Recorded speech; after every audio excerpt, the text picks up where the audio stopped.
vai chamar Fernando Nakagawa. Fernando Nakagawa, que ficou muito triste com essa história, Naka, quando começaram, né, com esse imposto, você não pôde mais comprar nada nos sites chineses.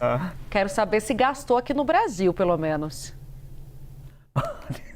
Aparentemente, Tainá, eu sou como os consumidores dos quais o Uribe estava mencionando, que com o início da cobrança não necessariamente se transferiu a compra para uma outra varejista. Essa decisão anunciada ontem pegou todo mundo de surpresa mesmo, assim, do setor privado. É verdade que a discussão já estava rolando e muitos analistas estavam conjecturando sobre este momento. Mas as varejistas nacionais, essas de fato ficaram muito pistolas com essa decisão e imediatamente as reações dos empresários varejistas brasileiros foi de muita crítica a essa decisão. O fato é, os brasileiros e as brasileiras aprenderam a usar o telefone celular para comprar coisas do outro lado do planeta e as taxas, porque são duas, começaram a ser cobradas porque governadores e o governo federal entenderam que era uma baita oportunidade de arrecadar dinheiro. E agora a gente está revertendo um imposto, mas tem outro que continua. E essa decisão, além do impacto econômico que tenta de alguma maneira melhorar a imagem do presidente Lula, também gera um impacto político não desprezível.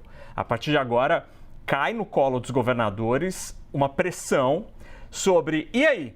E o ICMS sobre essas vendas? Esse continua e ele não é desprezível nas contas de quem compra nessas plataformas. A gente separou alguns números para entender quanto a gente compra nessas operações. Então aí a gente tem a média móvel em 12 meses em dólares dessas importações. Começa lá em 2020, por que eu coloquei 2020? Que é o ano da pandemia e quando muita gente viu pela primeira vez essas plataformas. E aí o número começa a subir muito rapidamente a partir do segundo semestre de 2020. Era um pouquinho mais de 3 bilhões de dólares, sobe para 4, para 6, para 8, para 10, ultrapassa os 12 bilhões no final de 2022 e aí o governo começa em 23 a aumentar a fiscalização nas compras acima de 50 dólares. Até aí a isenção continuava. Em agosto de 2023, os estados começam a cobrar ICMS de 17%, antes mesmo do imposto federal. O imposto federal só vem em 2024, em meados de 2024, e ele é de 20%. Esse 17% fui eu que errei na arte, ele é 20%, essa terceira bandeirinha ali do imposto federal. Então você vê que, de fato, cai. A média anual, que estava ali em 13 bilhões de dólares, mais de 1 bilhão de dólares em compras por mês, cai para um patamar perto de 10 e depois cai mais um pouquinho, o último dado é de 9,9 bilhões. Aí na próxima tela, a gente tem um argumento usado ontem pelo secretário Rogério Ceron. Ele disse que o programa foi bem sucedido, o Remessa Conforme, porque ele conseguiu praticamente acabar com a importação ilegal. O que é isso? É quando você compra uma coisa no exterior, entra no Brasil sem uma declaração à Receita Federal. Essa falta de declaração prevalecia. Então, em 2020, por exemplo, só 2,6% das compras internacionais desse tipo, AliExpress, Shein, eram declaradas. 2% em 21, 1,9% em 22. 23, quando aumenta a fiscalização, já sobe para 27%.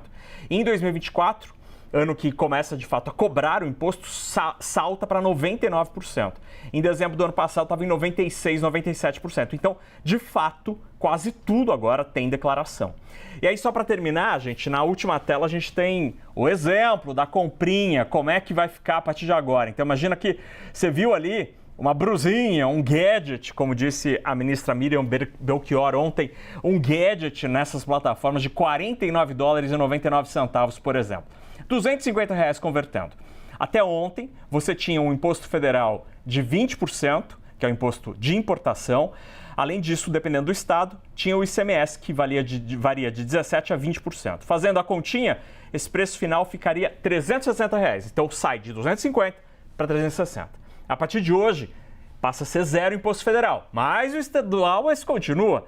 E aí, numa situação da alíquota de 17%, estado bonzinho, de 250 sobe para R$300, ou seja, a conta continua crescendo, mas agora só por causa dos governadores. E o presidente Lula acaba jogando no colo dos governadores essa pressão. A pergunta, e aí, vão cortar também esse tributo? Eu acho que não. Mas a ver, porque em ano de eleição tudo pode acontecer.